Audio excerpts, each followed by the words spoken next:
People that don't understand the Idaho 4 case through and through, who cares if they think you're crazy? You've looked into it. Stop being afraid to offend somebody that doesn't know about. And there was a woman in my comments that said, Birdie, your vocabulary is good enough to not cuss as much. So I'm going to work on that because I agree. I've gotten a little bit loose with the cussing, but I've also been a little bit lax on the intensity that we need to start to prove a point. And here we go. Welcome to the freak show, the best in town. If this is your first time tuning in, I'm your host, Birdie. This is the Hive Mind. We are a contrarian thinking live stream. So what does that mean? If you get upset when people ask questions about headlines, for example, survivors waited 8 hours to call 911. We're going to question that. So if you're offended or rattled on behalf of others for a situation that has nothing to do with you, you're going to hate me. You're going to hate this stream. You're probably going to hate the majority of the people in the chat. We don't care.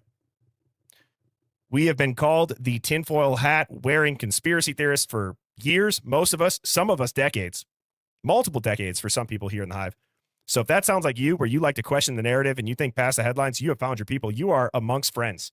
And it's about damn time that people like us have had a place to come and chat, an intelligent, critically thinking discussion. And that's what this is. The Hive can really do some damage against the narrative. We have so many brilliant, smart people with great takes in here that are open thinkers.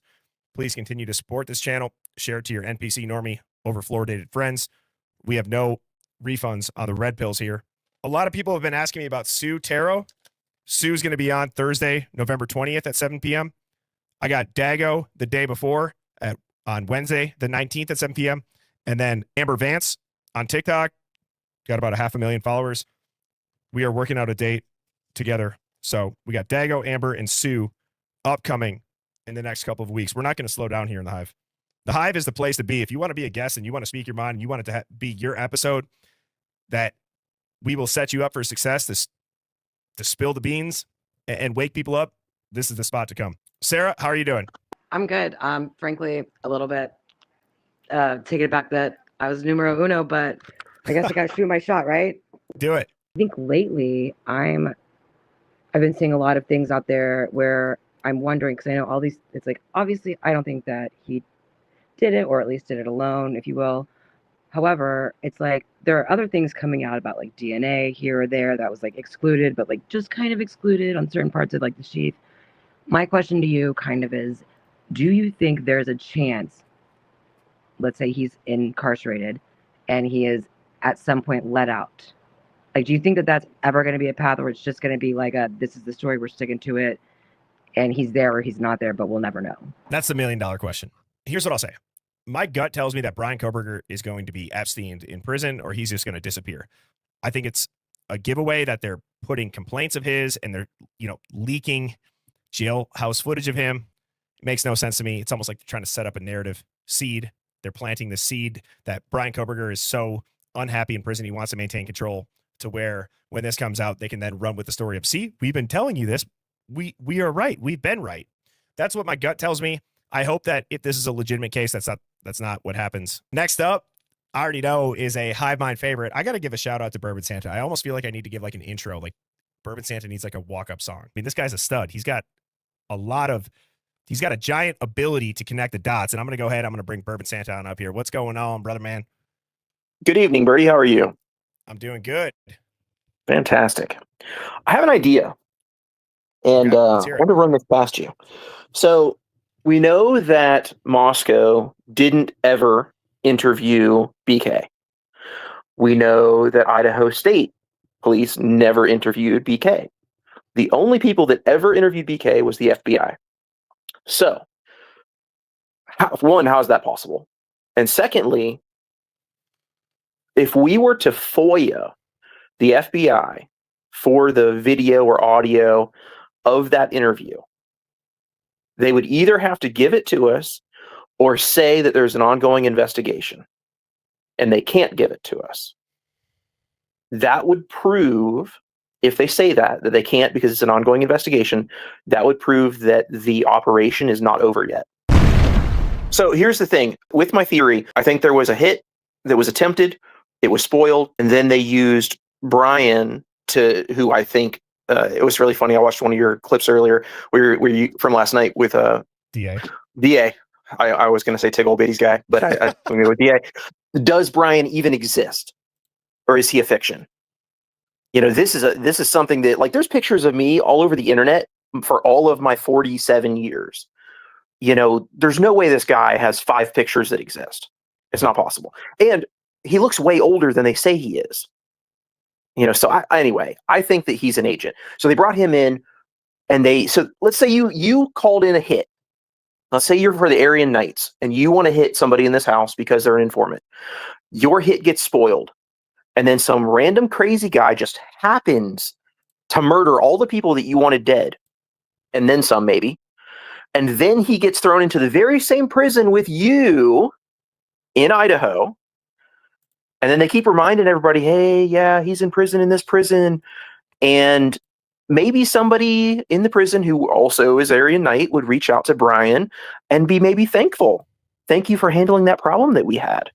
And maybe it just gets those two people close enough together that they have a conversation. I gave Bourbon Santa a little bit more time, given the role that he was on last time. But I want to talk about something. America, we're in this weird dichotomy of you can be proud to be an American, but you can be ashamed of some of the things that we've been lied to about that we've gotten behind. Yes, we deserve to know the truth. What has the government lied to us about? Because if we don't know what they've lied to us about, how can we possibly move forward in any aspect? Food, war, financially. There's so many things that you could name. We can't move forward until we know what we have been lied to about, yet it makes so many people uncomfortable to hear the truth. It's time for America to get comfortable being uncomfortable, learning the truth. Stop plugging your ears, stop shying away from it, lean into it, because it'll be a better life for your kids, is my humble opinion. And we can all handle the truth at the end of the day. It might shock you at first, but we're humans. We can handle it. All right. Next up, we got Cookie. How are you doing? Hey, yo. We got Can you you loud and guys hear clear. me? All right. Well, first off, everybody around this case is about as reliable as an X-Lax fart, okay? Nothing adds anywhere. It's constant circles. And we have little pieces that fit in all these different ways. So I was kind of on the, okay, well, what if bus? And, you know, I was thinking if BK was interning or, you know, following the PD in the way that he was, then who's to say that, for instance, Payne didn't be like, hey, man, check out my K-bar. And here goes BK, pop it open. And it's like, dude, that's awesome. And he goes and buys one. You know, nobody's looking at these other, you know, these other possibilities. And Payne is, he's red flag everywhere to me. You know, and if people want to put BK in the house, who's to say it wasn't a ride along with the cop that committed this?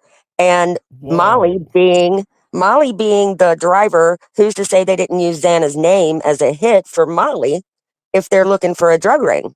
That makes sense to me if, you know, BK's even there. And that puts his DNA, as they want to put it, on the sheath very innocently. They already know he's a patsy. Boom, got you for any crime they wanted to put on him. The ride-along comment. Yeah. He applied for a Pullman PD internship. He didn't get it. Who's to say he didn't apply for Moscow PD and he wasn't on a ride-along that night? Yep.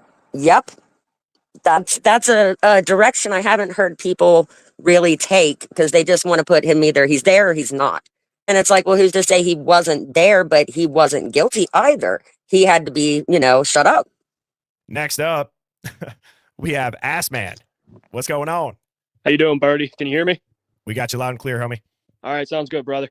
Yeah, I mean, I tell you what, I've been, ever since this first happened 3 years ago, I was brainwashed by, oh, it was Koberger, you know, one and only hit. And the more research I've done, the more videos I've seen that you've put out, and Pavarotti and everybody, now with the new evidence coming out, it's like there's like everyone in the hive. It's just you use your critical thinking cap, and it's just so hard to believe. And then they get mad that we ask questions. What I think happened, based off of just all the video from the surrounding streets, the Linda Lane, the Whites, you hear so much shouting and yelling and struggle throughout the whole night.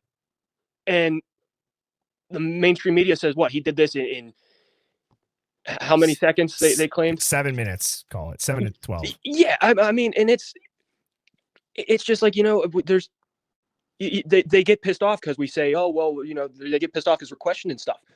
Well, hell yeah, we're gonna question stuff, because why are so many things still redacted? And it's over 3 years later, and even today we're learning more that his DNA wasn't even on the sheet.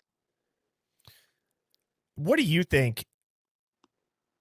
Like, how do you get people to believe that this timeline, the autopsy reports, even if you read that, like, even before the autopsy reports came out, they said how brutal this was. Isn't it a little bit of a red flag, even if you don't read the autopsies, that if you look at the crime scene photos and you look at Brian Koberger after the fact, they don't match? No, absolutely not. I mean, and with the crime scene photos, like you said, that if it was as brutal as they're claiming it was, you would think that whole house would be destroyed. Like just everything would just be a total wreck. I mean, again, I get it's a party house. It's not going to look like a mansion, but hell, you'd think you'd see more splatter, if I can say that on YouTube, but You're good, yeah. Something just doesn't sit right with me with all this. Do you think that college kids, the cleanup has started to bother me as of late? Absolutely. After seeing the description of the autopsies, right? Like, it was an instinct, but genuinely, guys, try cleaning up 4 murders. You actually, not only do you clean it up, you leave only the victim's blood and DNA. You're so good, you get everybody else is gone. To the point where a surviving roommate actually mentions there's going to be no DNA because they just deep cleaned. Well, and the thing with the whole, you can hear everything in this house. Okay, you couldn't hear anything, but yet neighbors' video cameras and Ring cameras could hear everything. I mean, whether she was on something or not, it still doesn't make sense. Okay, if she was on something and she couldn't remember if she was asleep or awake, then how do you know if you saw some guy with bushy eyebrows? That could have been a hallucination as well. To Assman's last point, somebody that was in the Hive last night said, well, if Dylan doesn't remember what's real or fake, is it an illogical question to say, well, did you kill them? You got to fight fire with fire at some point, right? So it's just insane. Great call on Assman. Thank you. Next up, we got Redman. What's going on? Hi, Birdie. We got Can you you hear loud me? and clear. Oh, yeah. All right. Well, I had some other stuff to say, but your first few callers have like blown my damn mind. In what way? And well, I mean, honestly, I believe almost everything that people say in your Hive. I mean, not necessarily believe it, but like I say to myself, damn, I could buy that. I could see that. But like everything just doesn't fit. Like, the last guy was talking about the how it would be like hard to clean up after 4 murders. I mean, my son, when he was little, he used to have really, really bad nosebleeds, and that shit was hard to. I'm sorry, I'm cussing. No, you can cuss. That stuff was hard to clean up.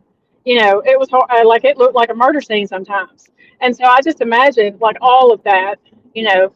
But now my original question before they all blew my mind was, okay, when on the body cam, Hunter tells the cops, and he also says in interviews that he never went upstairs. Like he didn't know who was up there. Okay. But yet when he put that knife down on that table and they did DNA testing on the blood that was on his knuckles, it was 100% only Kaylee's blood. So why would he lie about that? Like, how does he fit into all that? And then on the 911 call, you can hear Dylan whispering, saying, poor Kaylee, poor Kaylee. Well, then when she's outside being interviewed, she asked them, where are the other 2 girls? Are they upstairs? Do you know if they're up there? Like, they all acted like they had not been upstairs. And I'm just curious if you have a theory on why. I do have a theory. And do you remember, I'm going to pull this up on my phone. There's a couple of screenshots from the statement of Mitch Nunez and what he saw when he walked in, and how there was. So Dylan originally said she thought it was Kaylee in the bathroom. Then it changes to Xana. But if you look at Nunez's statement, it says that it was Kaylee and then Ethan. And then Xana and Maddie were upstairs. You say Hunter had Kaylee's blood on his knuckles. Well, what if it was? Because Hunter does say, I checked for a pulse. So you think that it was really Kaylee that they found initially in the room with Ethan? Well, it's a statement. There's Officer Nunez's statement says that, right? And it is Dylan telling him that, but if it's Kaylee's blood on Hunter's hand and he never went upstairs, I think that does maybe lend some credibility to that. Do you guys know what I mean? And or what Phoenix just said, Nunez could have fixed that report. I don't know. Like, why would he have Kaylee's? So I guess I'll back up. To your point, Redman, he either went upstairs and then he lied about it, or Dylan's initial gut instinct of it being Kaylee in the bathroom, in that room, is accurate. And when Hunter says I took the pulse, there was nothing. It really was her. Right? Or like, does that make sense? Like, what other option could it be? But how do you think these kids, if they like were lying about stuff, like how do you think these kids fit into this puzzle of like the feds and all of that stuff? Like I mean, I think that's what baffles me the most about all of this is that there's so much evidence that could point to any of these kids, but yet I also really, I really believe that a lot of the stuff that y'all say about the feds and all is probably accurate.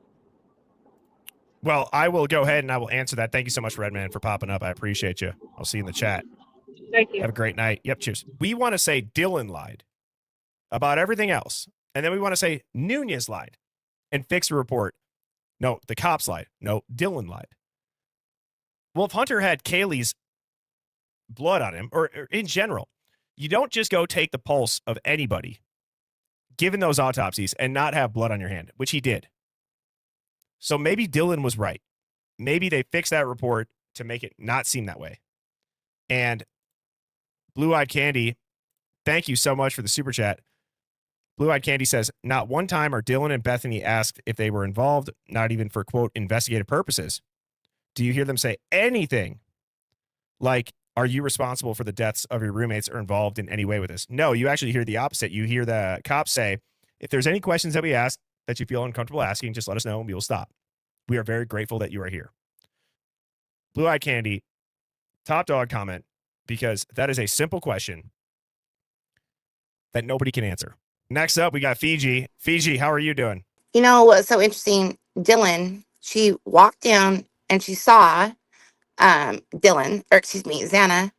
Why in the morning when she's down with Bethany, it's daylight, everything's quiet. Why would the two girls have not gone up to check on them?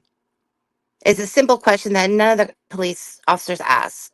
To me, it's insane. Well, it goes back to like the reasonable person argument. What would a reasonable person do? Right? Yeah. But the police, what do you think? What do you think the reason is that they didn't?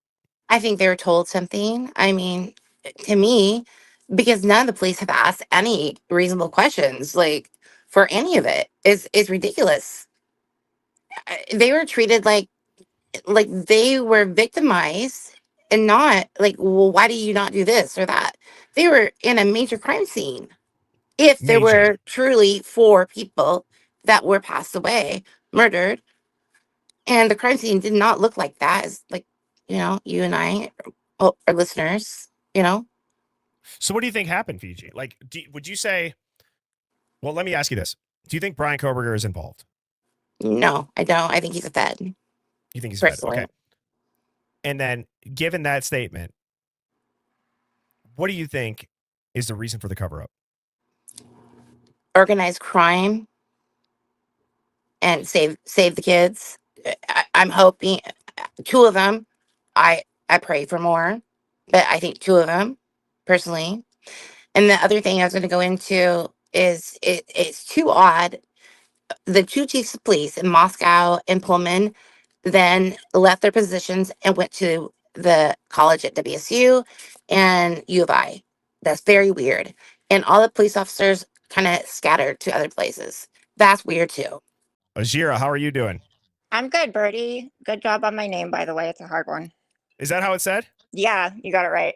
Awesome. How are you doing tonight? I'm well. I just thought about calling in because I heard you say something about the recent hearing and why they're arguing about the money. Okay. And I'm sure you already know this, but for those who don't, it's it's really ridiculous because Bill Thompson totally fucked up over the victims' families. He promised them that they would be reimbursed for their travel expenses through whatever the victims organization, and they don't cover travel expenses, and they're the ones that wrote the plea deal. So they didn't put it in the plea deal. They fucked up, and now they're trying to like cover it up and hope that the defense didn't object to it, and of course they did. And it's just insane. Like, that hearing was unreal. It was not only unreal, but to your point, we could talk about the court documents. We could talk about X, Y, and Z when it comes to Bryan Kohberger. Let's talk about things that might piss off a family. Like, Yeah. you have a family, at least one that we know of, right, publicly, that says Bill Thompson does not represent us. He's a rat. He bowed to Bryan Kohberger. Yep. Bill Thompson has not addressed that comment back, as far as I know. He hasn't. And it also makes me think about the Chapin parents and how they're like teaming up with Othram. And I wonder if there's something about that that's a fuck you to the prosecution. I don't know how. Go deeper on that. I don't know how, but it doesn't make sense to me that the Chapins have been so private and then to show up at CrimeCon with Othram and endorse Othram when we all know that Othram didn't fucking do what they say they did. And I can't rationalize why a parent in that situation would do that, but totally be out of the public eye during the trial, or not the trial, but the plea deal and the sentencing and all of the pre-trial stuff. So I feel like that's a really interesting choice. They're also the only family that sent their kids back to Moscow. That's such a good point. You're right. For a family, the only argument that I can think of off of the top of my head, Ozira, is that they were told to keep a clean public image. Don't say something too much. Yeah. I feel like a family like that, though, with triplets, like, they're a strong unit. They seemed like a really tight family. And then there's all this speculation that Hunter Chapin actually found Ethan at like 4:30 in the morning or whatever. Right. And I feel like they were quiet because they were keeping that secret. And oh my God, that might make people feel uncomfortable that somebody says, I want to light the prosecutors on fire. Hypothetically. If they were my kids, that's exactly how I'd feel. I think it would be, the intensity would be on a different level even. And if that, what you just said and how you said it, makes people uncomfortable, it's like, that's what you kind of expect to hear if you really disagree that much. Well, I think that's the thing about empathy and understanding this case the way we do in the Hive, and the way the people who have been following it and actually taking in the information, not just the mainstream media. Because there's a lot of creators that I deeply respect and follow, and they are not as educated on this case. And I've attempted to kind of shine that light for them, and no one's taken the bait yet. And it's disappointing to my soul. You know, it's like, how can you think obviously Karen Reed was framed, but how can you not use that same logic that got you to understand that Karen Reed was framed to at least investigate this case thoroughly before you make your opinion? Right. And it's really bizarre that people that preach about, not just listening to what mainstream media says, haven't taken the time to really investigate this case, because everyone just assumes he's so guilty from jump. Next up, we got Donna Del Rey. And Donna Del Rey, you are on mute, but now you're not. You're good to go. Hey, yo, how are ya? I'm doing great. How are you doing tonight, Donna? Good. I'm coming in a little more confident this time. I love it. I love it. What do you got for us? All right. So I have a couple things. So someone earlier had mentioned that there's people they follow on YouTube that are still going with the narrative that Brian Koberger is guilty, and they were also the same people that, you know, were like, oh, Karen Reed's innocent, da da da da. And my thing with the Karen Reed case is, like, if anything, like, I think she's innocent, but I honestly think it's more obvious that Brian Koberger is innocent than Karen Reed. Yes. I agree. I'm wondering if anyone has pondered if something even like darker occurred at King Road. Like, it might sound a little crazy, but like some sort of underground human trafficking, like sacrificial, ritualistic, like really out there stuff that they just like completely, you know, pushed out this narrative that these college students were murdered. But really it was like, who knows, maybe it was children being trafficked, this, that, the other. Maybe it was some like gruesome thing where like 10 people died. Like, I don't know if anyone's ever thought of that. It's just a thought I had the other night. I have absolutely had this thought. I don't know how long you've been tuning into the Hive or in general, Donna. Have you ever seen my series on the Right of the Twins ritual? Maybe, but I don't know. That's the lens that I looked down for the Idaho 4 case that got me absolutely bent over with hate when I said that. And those videos on TikTok, they're flagged over and over and over again to the point where I don't post on TikTok because I got a strike, or I got a warning and then I got a strike, and one more, my profile's gone, which I guess at the end of the day, I don't want it to be gone. So that's why I don't post anything but these clips. But it was these ritual clips, oddly enough, months after, 3-4 months later, started getting flagged. Court, how are you doing? Good. How are you? I'm doing better now that I'm talking to you. What do you got for us? So a little bit of kind of everything. I think drugs are involved. I think it could potentially be two different situations that just happen to go down on the same night. But I think it could be trafficking for the two girls. And then potentially maybe someone started trying to cover up the crimes themselves. And then from there, they realized, oh no, we made too big of a mistake. We have to keep covering. And that's why we're seeing all these obvious lies. Okay. That makes sense to me. So you think Kaylee and Maddie might have been being trafficked. You had said there might be two different crimes. What would be the second one? Ethan and Xana with the drugs. Drugs Sorry, and that's my trafficking, dog's toy. Sorry. No, you're good. I think stuff like that makes the Hive real. And I just want everybody to know, nobody has any reason to be nervous on here. I will never try to embarrass anybody. I will never try to put anybody on blast. I think that this just shows like we are all real people in here. So you got a dog chewing a squeaky toy. It's funny. But okay, so that all makes sense. You think maybe Xana and Ethan drugs, Kaylee and Maddie trafficking. How do you explain tying it in a bow with the media and the cops then? So I think Kaylee was onto something because she also moved away shortly after moving into that house. They said she left and she didn't feel comfortable. And then Dylan's the one who brings her back into the fray. And why do you think it was Dylan? From what I've heard, you know, who knows if it's true, because with this case, I feel like you hear one thing that might be true and you hear it's 10 things that are actually a lie. So supposedly, you know, she went to Kaylee's house at the Gonzalez's and asked him to come back for the formal. Right.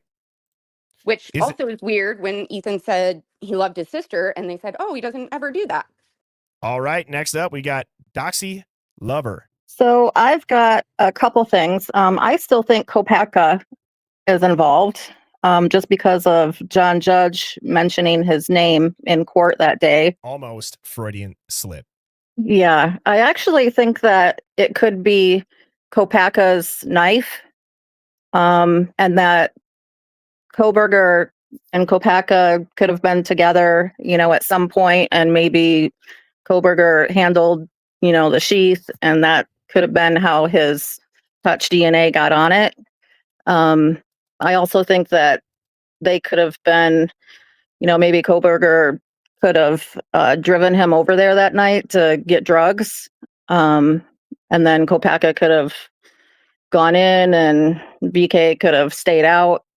And, you know, something happened and BK was just like, I'm out. And then that's how Kopacka ended up getting taken out by the cops. Can I ask you this to speculate slightly? And I'm not trying to put you on the spot. You can just say, Birdie, piss off if you don't want to answer this. But it's like, What do you think Kopaka's motive would be? I don't know if he maybe was just, high or just, I have no idea what his motive could have been. But I don't, like if he was, I agreed with the other caller that it was like two separate incidences that happened that night. And whether something just, if he just went off or something just, went crazy. That's the only thing I could think of. Kopaka's body cam is just as wild as everything we've seen in the Idaho 4. Like there's a pattern, right? Yeah. And I had also heard something with, I think Brian is a Fed as well. And I had also heard something in the grapevine about Brian, like taking Brent to like an initiation. I think it was George Webb saying something about Brian was taking Brent to like an initiation meeting or something one night, or he was supposed to be driving him there. And so that kind of tied into the whole thing. And Sally is up on stage. How are you doing, Sally? Pretty good. Can you hear me? We got you loud and clear. You can't. I didn't know for sure. Am I screaming? I can't hear anything from my phone. I can't hear how I'm coming through. So, okay. You're good. I believe You're good. I believe Brian is either a DEA agent or U.S. Marshal. And I believe he was trying to protect Kaylee and Maddie from whatever happened. And he either couldn't get there in time or things went faster than he thought it would. He got delayed in his apartment because the accident that happened right by the side of his apartment building that night. And I believe it was probably, I heard the same thing Ashur did, that he was switched someplace else, but I just heard that he was moved from one cell to the other from J Block. Like he was in 25 and he was moved to 55, which makes no sense to me. Why they would just move him, 30 cells down in J Block. But what's also scary is if it is dealing with drugs and the AK, two of the AK people, Skylar Mead and Overhoff, are both in the somewhere in J Block with him, so he could get killed any day. Well, you bring up a good point. Why would they just move him a couple cell blocks down? And you had said something earlier that I want to ask you what you meant by when you said things might have happened quicker than they anticipated. What do you mean, as far as like an operation? If he's in on it, or no, I think it might have been two different operations, and somebody got mad at Ethan and beat him up really bad, and Xana saw it and tried to stop it. And then Maddie and Kaylee came in, and they had to go through to get to the room, and whoever was doing it, they had other people waiting for him in the house, I believe. It was a four-man. They never send a two-man team usually. It's always usually a four-man team just in case something goes crazy. So you're saying Brian has no involvement, correct? In yeah, those four people? None at all. None at all. Next up, we have S.A. Balances, and I can't see the rest of the name. Who do we got here? Hold on, babe. Turn on the Kenny G and turn down the lights. God. Oh, wait, hey, all right, sorry, are you there? Oh, yeah, we are here. Oh, I was talking to your mom. She's taking a bath. Is this Detective Maury, son of a bitch? Of course, yes, sir. Hold on, babe. Turn on the Kenny G and turn down the lights. Oh, wait, hey, all right, sorry, are you there? Oh, yeah, we are here. Oh, I was talking to your mom. She's taking a bath. Is this Detective Maury, son of a bitch? Of course, yes, sir. All right, what do you got for us? Come on now. I don't know. People in the chat just kept saying, "Get up there." I mean, it kind of has been I wouldn't say a coherent topic tonight. It's kind of been all over the place. So yeah, I'm not really sure I don't know what questions you're supposed to be answering or asking. Or well, let me ask you this: what is it about the Hive, Detective Maury, that you tune in for? Is it the critical thinking outside of my mother? Okay, we understand. Nothing. Oh, it's only my mom. I'm trying to get to her through you. So you're the vessel that I'm using in order to get to your mom. Okay. All right. Now that that's understood, if it wasn't known already, let me ask you this on a real note. I've seen some. You've had really good questions, like when the custody queen's around. You talked about like the right to a speedy trial and stuff like that. Let me ask you like a court question. Do you think Brian Koberger and his legal strategy is strategic at this point, or do you think they just F themselves? Who F themselves? Meaning, do you think Brian was following some sort of like chess move style strategy when it came to court, or do you think he really got railroaded? Dude, I don't know. I mean, with the beginning of this case, I mean, the media attention was just awful. I mean, it basically made a fair trial irremediable. It wasn't going to happen. Next up, we got Welsh Lady. Can you hear me? I can hear you. Where are you tuning in from? Wales. Wales? Yeah, UK. Love it. Love the UK Hive. What do you got for us this evening? Well, it's 3:15 in the morning. Oh, man, you're up late? Yeah, I've been watching somebody else. So anyway, I've got one or two niggly things going on. First one being that the police turned up and they wouldn't let the ambulance crew in to do proof of life. And then after that, they waited another 4 hours until the mortician come. So Mabbit. So that's 12 hours passed away. How are they going to know what time, roughly? I know they have ways of doing it, but 12 hours is a long time. Then, right, what we got? Dylan sees Brian coming downstairs on his own, goes out the sliding doors. So who did the cleanup? You have any thoughts on that? Yes. I don't think there was a cleanup. I think they were killed maybe somewhere else and brought there because, thinking logically, if someone broke into my place abode now and they had a knife and I knifed them and there was blood absolutely everywhere, would I care?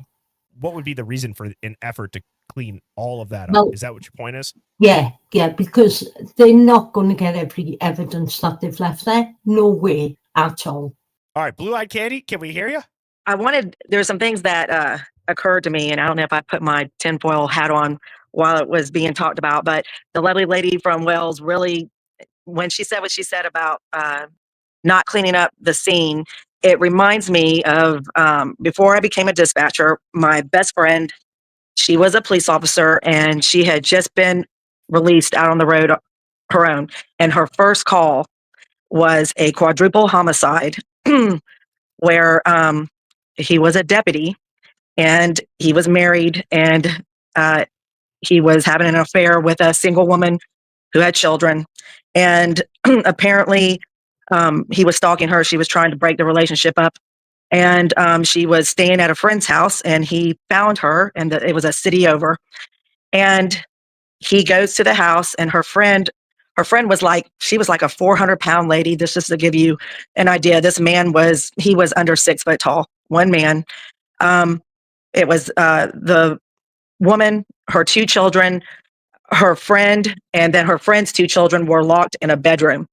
And the deputy goes to the front door. The friend opens it up and he has a knife and he immediately slashes her and ends up murdering all 4, the woman, his mistress, and her 2 children.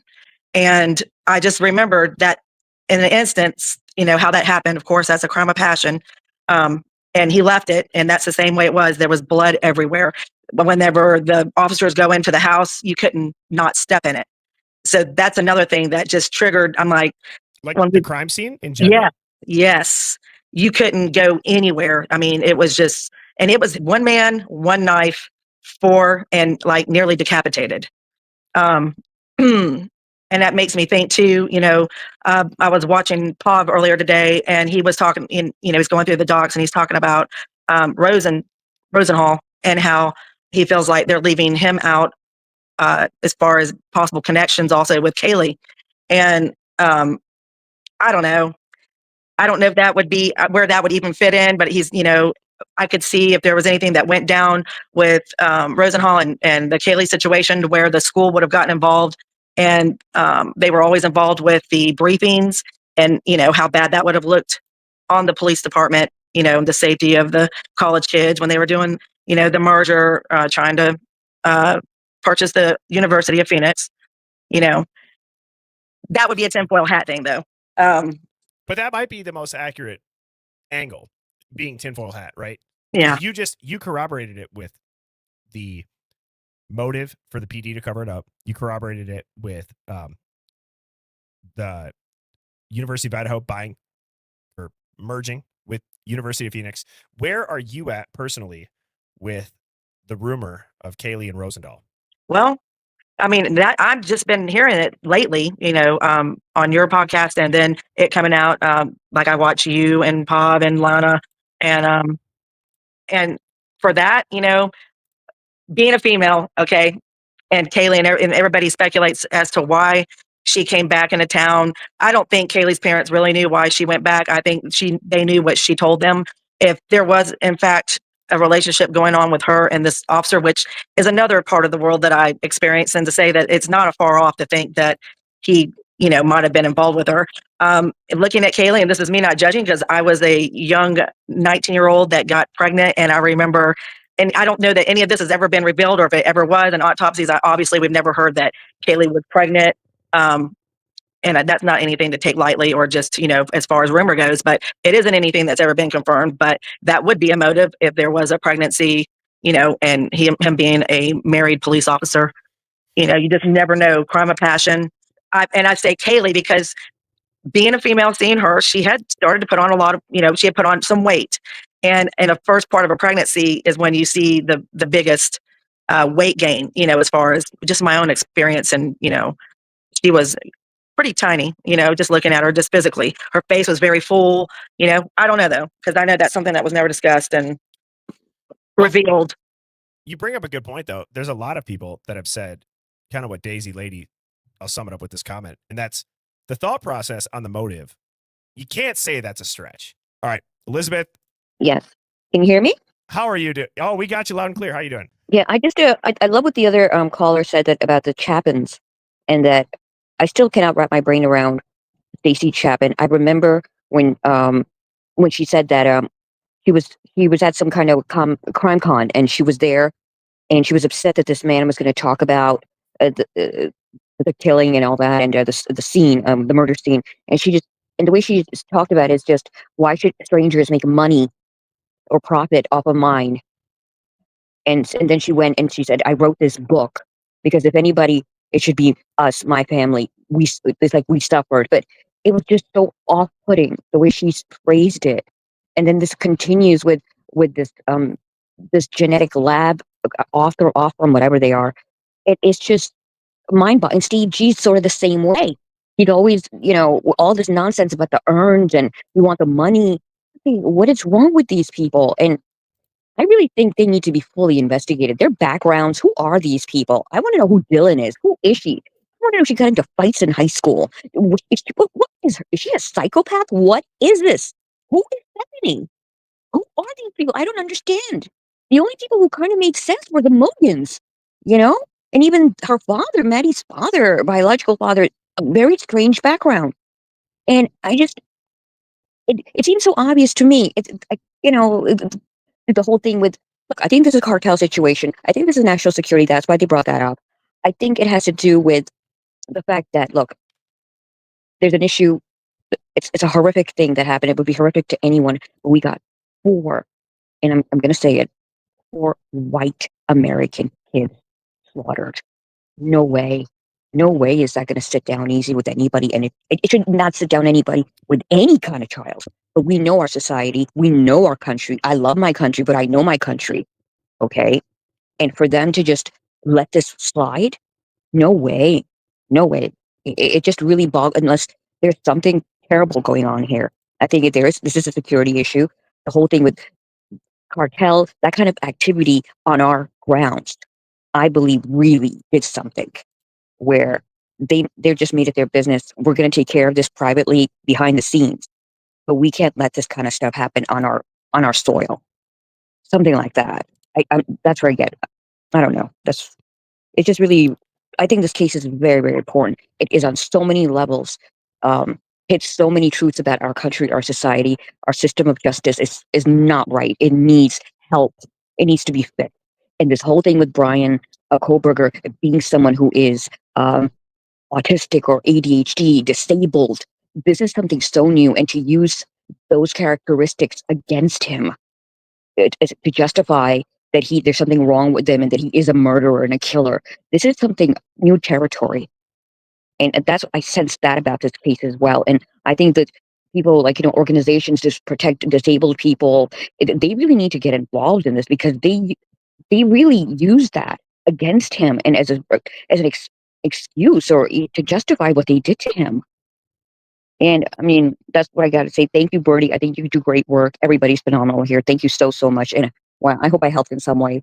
Well, thank you, Elizabeth. Thank you. Yes, you have a great rest of your night. You too. We'll see Good you in night. the chat. Yep. Good Okay, night. cool. Bye bye. Elizabeth is the first ever person to get 2 top dogs during a call-in. Bourbon Santa got 1 right from the jump. Don't get me wrong, Bourbon Santa and the theory is great, but I got to say, Elizabeth, that is exactly what I hoped call-ins would sound like. You can agree with her, you can disagree with her, but you know what? You can't question the conviction in somebody's voice. You can't question the comment of, I love my country, but I know my country. It's in a way exactly how I started this stream. And I don't even know if she heard the beginning of the stream when I talked about the veterans shout out, right?